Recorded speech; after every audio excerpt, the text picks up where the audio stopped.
Finding my voice. The Stammer Boy. Samuel stood at the front of the classroom, his heart pounding with anxiety. He tried to speak, but his words came out in disjointed bursts. The, the, the, the Titanic was just a movie, he stammered, his cheeks flushing with embarrassment. Jennifer, sitting near the window, looked up from her notebook. It was real, Samuel, Jennifer said firmly. The Titanic was a real ship that sank. Samuel's frustration grew. He wanted to make his point clear, but struggled to articulate his thoughts. No, it was just a movie, he insisted, his voice faltering. Jennifer's eyes narrowed. Only a stupid person would think it wasn't real, she said sharply. Samuel's face grew red with anger and hurt. Oh, only a stupid person would think it was real, he retorted, his stammer making his words come out awkwardly. Jennifer's face turned crimson with anger. Only a stupid person stammers, she snapped. The hurtful words hit Samuel like a blow. He stood in silence, feeling the sting of her insult. Unable to bear the weight of the classroom's gaze, he turned and walked out, blinking away tears. He went to the school garden, where he sought solace among the pawpaw trees. For the next few days, Samuel and Jennifer avoided each other. In class, Samuel would glance over at Jennifer, and one day, their eyes locked. Both of them quickly looked away, feeling the tension between them. Samuel's heart raced as he wondered if Jennifer had been staring at him just as he had at her. Then came the announcement of a group project on reproductive health. The teacher divided the class into groups of 10, and Samuel and Jennifer found themselves in the same team. Jonathan, a manipulative and dominant student, was appointed as the group leader. His charm and assertiveness earned him the position, despite his tendency to bully others. Jonathan's leadership style quickly became apparent. He made himself the center of attention, belittling others to maintain control.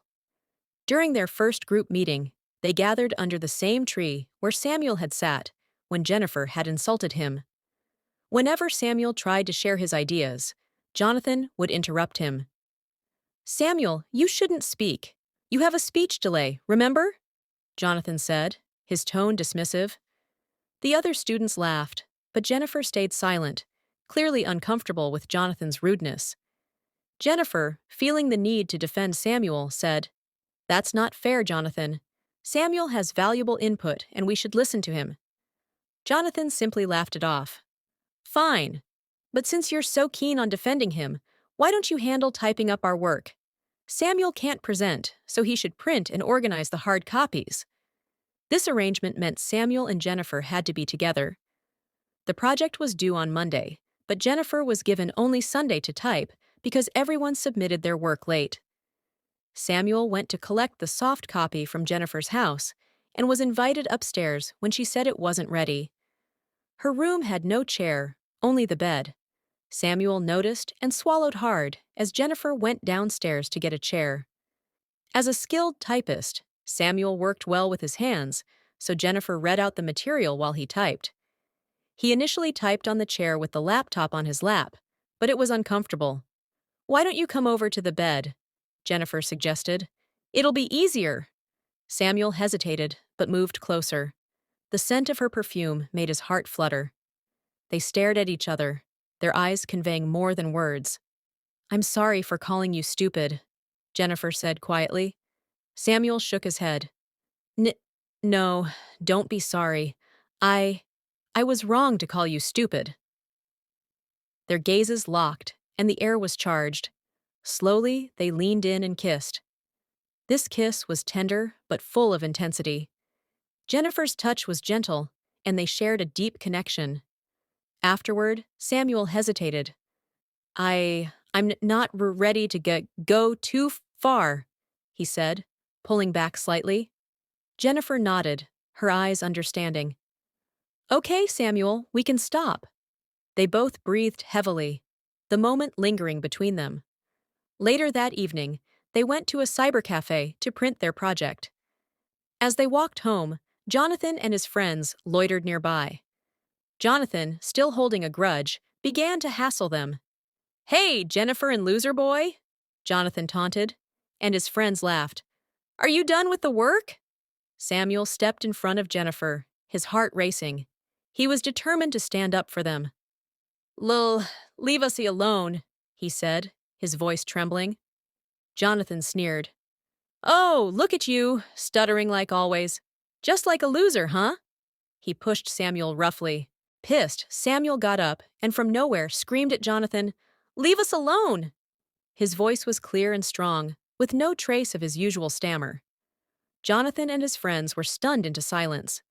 After a moment of hesitation, they backed off and walked away, leaving Samuel and Jennifer standing together. Jennifer looked at Samuel with a mix of admiration and relief. Thank you, Samuel. That was amazing.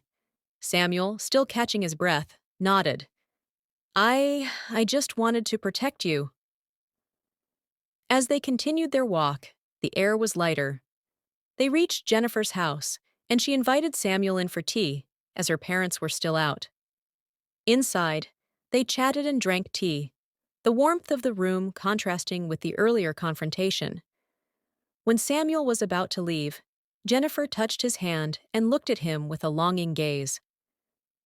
I need you, she whispered before leaning in and kissing him gently. The kiss deepened as they moved to Jennifer's room, where they made love. It was an intimate moment marked by connection and tenderness. As her parents arrived home, Jennifer quickly sneaked Samuel out through the window. In the following days, Samuel began to regret the impulsive actions. The distraction from his studies weighed heavily on him, and he struggled to focus on his academic responsibilities. Eventually, he decided to break up with Jennifer, believing it was the best decision for both of them. They parted ways, their hearts heavy, but their paths now separate. Samuel threw himself into his studies, determined to make the most of his remaining time in school. It will be revealed that Samuel was sitting with his teenage children, telling them about his past and how a girl he once loved helped him overcome his stammering. His younger daughter, Maggie, who had been listening intently, said, Oh, Daddy, I never knew you used to stammer. But whatever happened to Jennifer? Did you ever speak to her again? Did Mum know about her? Samuel smiled at how curious his 3 children were. Well, let's just say people come into people's lives for different purposes. Jennifer's purpose, I believe, was to help me overcome my stammering. And you see, the essence of this story was to teach you how the power of love can help surmount challenges, not necessarily how the love story ended. With that, they all retired to bed as it was getting late. Samuel, tired, staggered to his room and went to his drawer, retrieving the old photograph of Jennifer. He looked at it quietly for a moment. The photo showed Jennifer standing beside a man named Jack. On the back of the photograph was written, Jack knows the baby isn't his, but he has decided to raise it. Let this be the last time we write to each other. Samuel sighed, the weight of the past settling on his shoulders. He placed the photograph gently back in the drawer, his thoughts drifting back to the lessons learned and the love that had once been. Smiling wistfully, he closed the drawer and walked away, ready to embrace the future with the strength and courage he had gained. The end.